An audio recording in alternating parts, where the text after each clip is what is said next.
अस्सलाम वालेकुम। कैसे हैं आप लोग? ठीक हैं?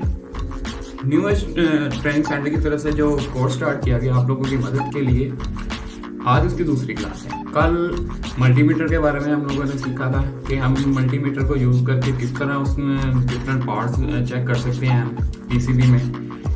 उसके अलावा उसमें एम्पेयर्स चेक करने, वोल्ट चेक करने, वो सब कुछ हमने कल सीख लिया था। अभी स्टार्टिंग है तो अभी हम बेसिक पर ही बात करेंगे ज़्यादा।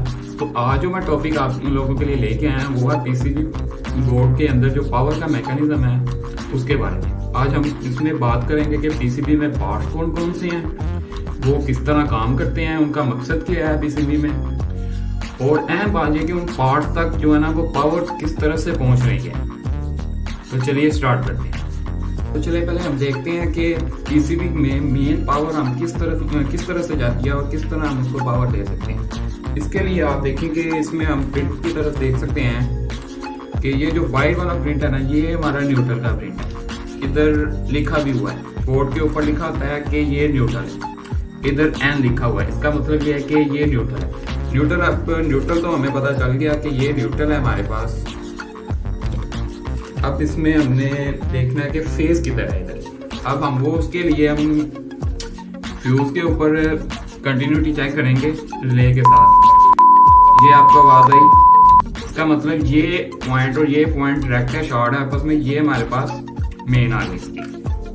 अब ये और ये न्यूट्रल और ये फेज, ये हमें करंट का पता चल गया कि यहाँ से हमने इस बोर्ड को ऑन करना है, इसका तो हमें पता चल गया। अब यहाँ से मैं आपको बता दूं कि मेन काम किस तरफ जा रही है। अब यहाँ से हमने इसको मेन दे दी।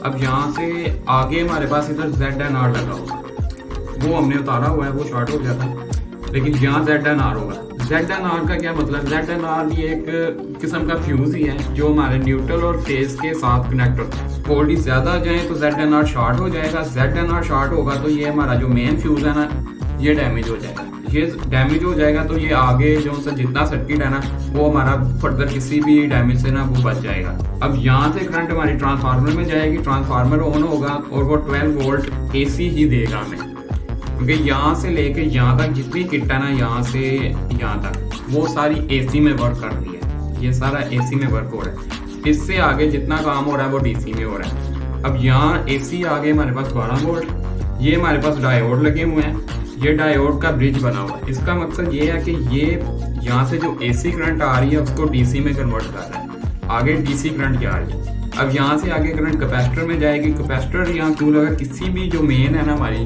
वो चाहे यहाँ मेन है, यहाँ देखे यहाँ मेन ये कैपेसिटर लगा हुआ है हमारे पास, यहाँ मेन DC स्टार्ट हो रही है, यहाँ ये कैपेसिटर लगा हुआ है। कैपेसिटर का मेन मकसद ये है कि वो हमारी पावर को स्मूथ रखेगा और जो वेरिएशन वगैरह आ रही है ना वो बोर्ड में वो नहीं आने देगा।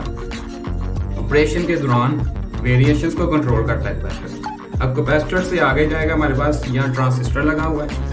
ट्रांसिस्टर जो है हमारे पास यहाँ हमने यूज किया हुआ है 7805। इसका क्या मकसद है? ये जो पीछे से 12 वोल्ट आ रहे हैं DC में अब हो गए हैं, वो आगे इसको 5 वोल्ट में कर देगा। 5 वोल्ट में करने का मकसद ये है कि आगे ये जो जितनी ये स्विचिंग हो रही है, आप ये देख रहे हैं, ये जितनी स्विचिंग हो रही है इस तरह, ये यहाँ से हो रही है, ये IC स्विचिंग करवा रही है। अब IC स्विचिंग किस तरह करवा रही है? यहाँ से जो वोल्टेज जा रहे हैं, यहाँ आगे कोई 1 वोल्ट जा रहा है, कोई दो जा रहे हैं, कोई 3 जा रहे हैं। वो इसलिए क्योंकि ये आगे जितने फंक्शंस हम मूड वगैरह ऑन करते हैं ऐसी में, कोई हीटिंग ऑन कर ली, कूलिंग ऑन हो गई, या ये सिंपल AC है, इसमें हीटिंग तो नहीं है, इसमें आप फैन की स्पीड ज़्यादा कर रहे हैं, कम कर रहे हैं, मूविंग कर रहे हैं, वो हर मूड के हिसाब से इधर स्विचिंग हो रही है। किसी मूड को 1 वोल्ट चाहिए, किसी को 2 चाहिए, तो उस हिसाब से यहाँ से रेजिस्टेंस से वो वोल्टेज कवर होते हैं। थोड़ी सी बात स्विचिंग पर कर लेते हैं कि स्विचिंग किस तरह हो रही है। यहाँ से आपको जो बताया, जो से वोल्टेज यहाँ से यहाँ तक आ गए हैं, यहाँ तक 5 वोल्ट आए हैं। आगे हमें जिस मोड को जितने वोल्ट चाहिए वो यहाँ से गुजरकर इस पॉइंट पे, IC के इस पॉइंट पे स्टैंड बाय पे पहले से ही मौजूद है।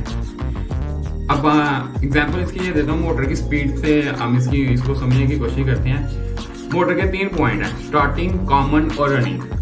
स्टार्टिंग जो है वो कैपेसिटर के साथ जुड़ा हुआ है, ये हमेशा सिंगल ही रहेगा स्टार्टिंग। कॉमन जो है वो हमने कंट्रोल किया हुआ है, जो पीछे सबका कॉमन है, मोटर का भी कोई कॉमन है, ये कंट्रोल होगा इसकी, यहाँ से इसके वोल्टेज कम या ज्यादा कर सकते हैं। और रनिंग, वो ये तीसरा पॉइंट हमारा वो रनिंग हो रहा है। अब हो क्या रहा है कि जैसे ही हम पहले स्पीड मोटर की चल रही थी मीडियम, अब हमने उसको हाई कर दिया। अब जब हाई किया है तो यहाँ मोटर के पॉइंट है टैको का। ये टैको का मतलब ये है कि ये मोटर के आरपीएम्स वगैरह जो होती है ना, ये उनको काउंट कर रही होती है कि मोटर की स्पीड कितनी चल रही है। उस हिसाब से उसकी स्पीड कम या ज्यादा हो रही होती है।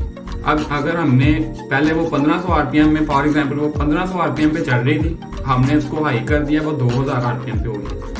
अब टैको ने यहाँ से ऑब्जर्व किया है कि स्पीड ज्यादा हो गई है, उसने आगे से स्विचिंग पे चली गया कि स्विचिंग आईसी पे गई है कि यहाँ हमें वोल्टेज ज्यादा चाहिए। अब स्विचिंग आईसी ने आगे ट्रांसिस्टर को बताया, ट्रांसिस्टर के पास गई है कि ट्रांसिस्टर को वोल्टेज के हमें वोल्टेज पीछे ज्यादा चाहिए। स्विचिंग आईसी ने ट्रांसिस्टर को बताया कि हमें वोल्टेज ज्यादा चाहिए। वहां से इस ट्रांसिस्टर ने आगे ये आईसी, ये मोटर कंट्रोल का आईसी है, मेन आईसी है ये मोटर कंट्रोल का। गेट वे भी आप इसको कह सकते हैं कि ये गेट वे है ये मोटर का मेन। यहाँ से इसने इस ट्रांसिस्टर को बता दिया, इस ट्रांसिस्टर ने गेट खोल दिया। गेट खोल दिया मतलब कॉमन जो हमने कंट्रोल की हुई है पहले मीडियम पे, उसको थोड़े वोल्टेज चाहिए थे, अब हाई हो गया तो इसने गेट खोल दिया, यानी वोल्टेज बढ़ा दिए इसने। इस तरह करके मोटर की स्पीड ज्यादा हो गई। मेन मकसद यही था आपको बताने का कि आपको समझ आ जाए, कि बेसिक समझ आ जाए आपको कि पावर किस तरह से किस तरफ जा रही है और किस तरह काम कर रही है, ताकि आपको अगर पावर का इसमें पता हो कि हमारे कौन से पार्ट्स में किस तरह से पावर आ रही है, तो आप उसको रिपेयर आसानी से कर सकते हैं। कि भाई का कोई सवाल है तो वो पूछ सकता है, अगर किसी को नहीं समझ आई तो वो अपने क्वेश्चंस बता सकते हैं, हम उसका जवाब देंगे। आज के लिए इतना ही काफी है।